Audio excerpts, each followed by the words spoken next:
everyone. I'm Meghna, founder of Let's Curate, a curator platform that celebrates and empowers independent artisans. Welcome to another episode of our webcast series that focuses on all aspects of the creative process. 2021 for us began with a bang. We had our first apparel and tote bag collection, and we're taking it up a notch today. I'm so excited to announce our very first jewelry collection from Thailand. This collection will be featured under our Best of Asia section as well as a limited edition initiative. And as you know, pieces from our limited edition section are exclusive to the Let's Curate platform and won't be seen anywhere else.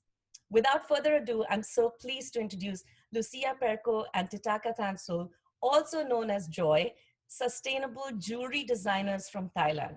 Lucija is co-founder of Stories of Silver Silk and is passionate about merging traditional skills with innovation.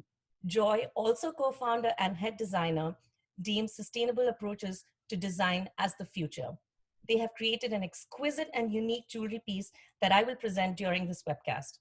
A big welcome and thank you so much for joining us today. Thank you. Thank you for having us.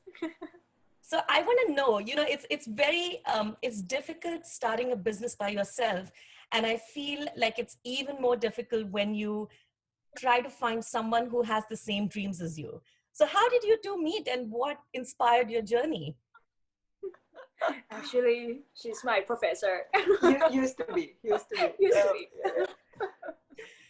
She was my student at a design course, and basically that's how she was very tough. Right. So basically, we realized we have the same interest when she was starting to do her thesis. And the topic was kind of, in a way, similar to what I was doing years before, because I'm a lot older than her, although it doesn't look like it. Indeed. And basically, no, just joking. But basically, it was.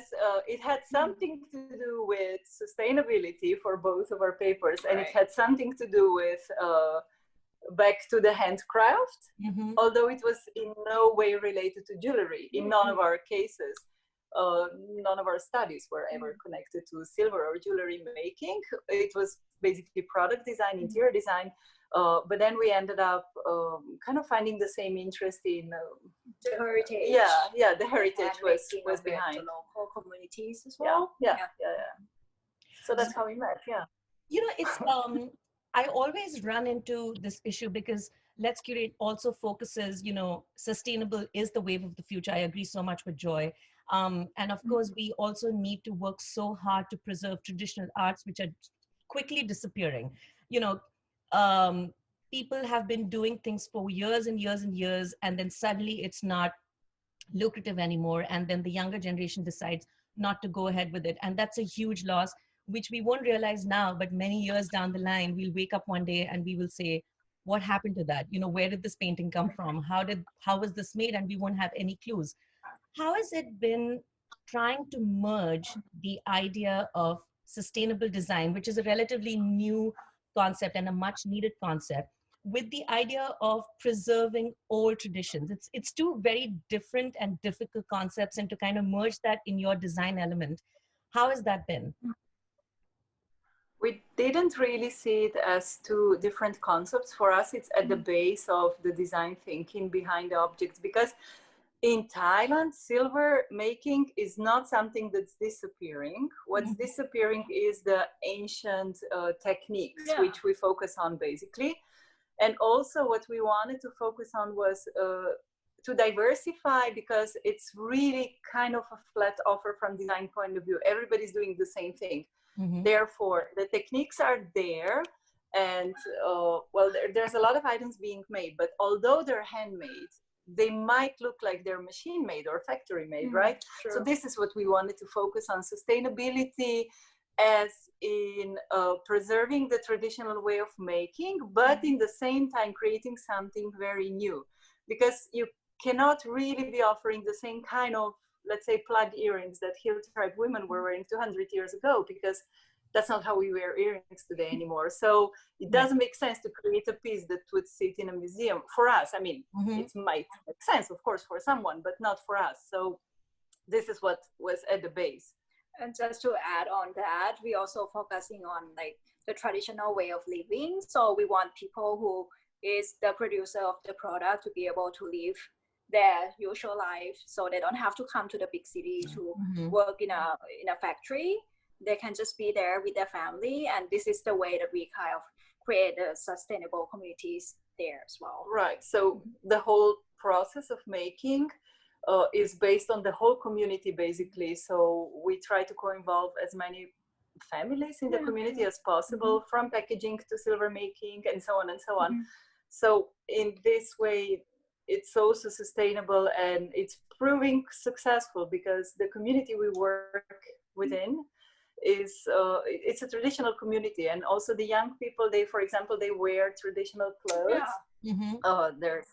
There's not even a 7-Eleven in that village, if you can believe it. It's so far from everything. So which is like the charm of it, actually. Yeah, like, absolutely, absolutely. So need this kind of no internet, nothing, but it doesn't seem to be disappearing, this way of life. What's disappearing is, well, as you were mentioning before, will the young generation be able to know how to make any of these things, or will they just, I don't know, go to whatever will bring them any money, let's say.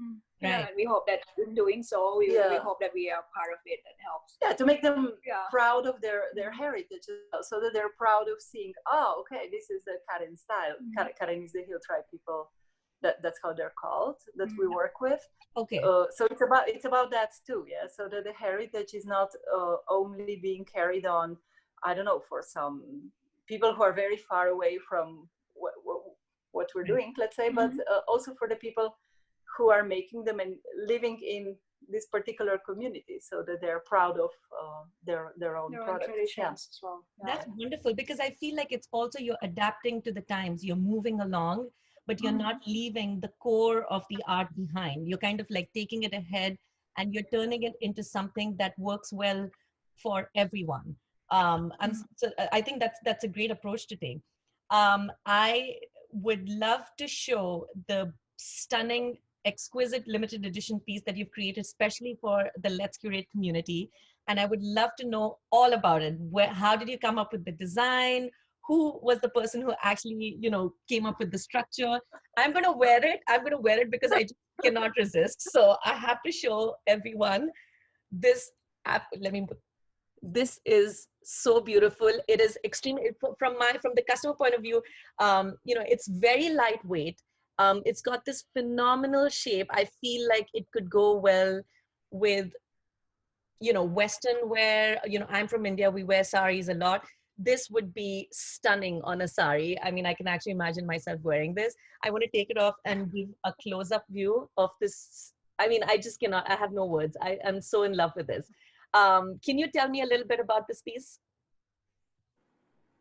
Can you? Yeah. Actually, because this piece was inspired by the nature. So a lot of our products or pieces, we use the nature as our inspiration, and we want to highlight the beauty of nature that sometimes once you live in a city, you don't really see that much. And we want to bring people back to the serenities of nature. Which we thought was an appropriate theme for this stressful period. Right. Everybody's staying inside and we're all craving nature. So we kind of wanted it to be a reminder, as if you're wearing a piece of nature in a way. Oh my God, that is such a beautiful thought. I mean, it adds more wonder to this fantastic piece. So is this, what is the material that you've used for this? It's silver. It's 98% pure silver. About 98. It's hard to determine the purity because Karen silver, the typical thing about Karen silver is that it's going to be surely between 95 and 98. Which is quite pure, close to 100% basically, which makes silver more malleable. And this is what allows us to only work with traditional tools and techniques. I see. They don't need any fancy machinery because the silver is not as hard. It's also, of course, important to adapt the designs. Not everything is is appropriate for yeah. this kind of softness, let's say, or malleability rather. But it's what makes current silver stand out in comparison with, well, let's say with industrial silver, with sterling silver. The color, the shine, the feel, the weight, it's really quite different. And also it doesn't blacken as much because it has less, well, the percentage of other elements is lower. Yeah. Oh, that's interesting, because that was my next question about the care. You know, how do you take care of this piece? Because silver does blacken after a while, but it's interesting to note that this particular material, this kind of silver, it takes, you know, it takes time, which adds to the marvel of this piece. So is it because you've chosen this kind of silver that you could get this beautiful shape, this unusual shape, because of the way it could be adapted? I mean, you could also do it in any kind of silver or other metal mixture, obviously. It's just that this particular mixture of material makes it more suitable to be able to elaborate something like this by hand, let's say. Yeah. Wonderful. And actually, like, because of the color of it, it's stand out more than the it's kind of silver, softer. Yeah. Absolutely. And the texture of it, the way that we do the finishing is totally different. Like, usually we do the matte finishing. Yeah, we don't do shiny polish finish as much. Okay. We feel it's more appropriate for actually other the beauty of this kind of silver. Right. The matte effects bring it out more. Yeah. This is wonderful. I feel any person wearing this would feel special, because it is such a special piece. And you know, it's made with so much love. It's made with, you know, it's such a wonderful marriage of tradition, contemporary design, sustainability, all of that in this one exquisite piece. I'm so loving this so much. Lucia and Joy, can you tell me, you know, the past 2 years or a year and a half has been difficult, to say the least. What would you like to see for your business or for the community that you're working with in the coming years? What do you think is the one thing that is going to make a difference as we kind of get out of this horrible pandemic situation that the whole world has been subjected to? I mean, that's a really hard question, right? For us, to be honest, the business-wise, it wasn't too bad, because we what changed was that well, already before we were focusing on online more, and that was only highlighted. So from this point of view, that's a benefit, let's say. On the other hand, all the offline shops that we had were obviously in decline, and still are, and will be, I'm sure, because people realize they don't actually have to go out and shop, let's say. This is just to give a silly example. Let's say. But I think you always have to find a good point in everything. Yeah, true. And we're kind of trying to take this time to develop things which otherwise never had time. I suppose, like everyone who tries to see it in a positive way, right? So what we would like is obviously to extend more work to even bigger community, to give continuity, let's say. To elaboration techniques, to maybe for them to get even more autonomous in this way, for the community itself of the silversmiths. For us, obviously, never to run out of ideas, but you know, that can be hard too when you're stuck home. That can be hard, but I have no doubt that if anyone can come up, I mean, looking at the designs, and I'm sure people who are watching this, I mean, we have the limited edition piece, which you just saw.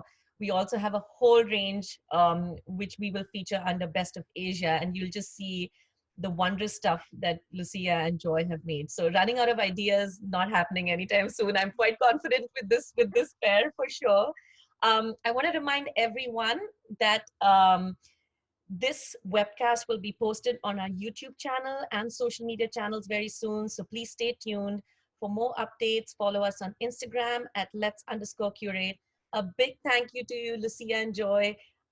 Wishing you much success and many more collaborations with us. It's been a pleasure working with you. Thank you so much. Thank you for having us. Bye. Bye.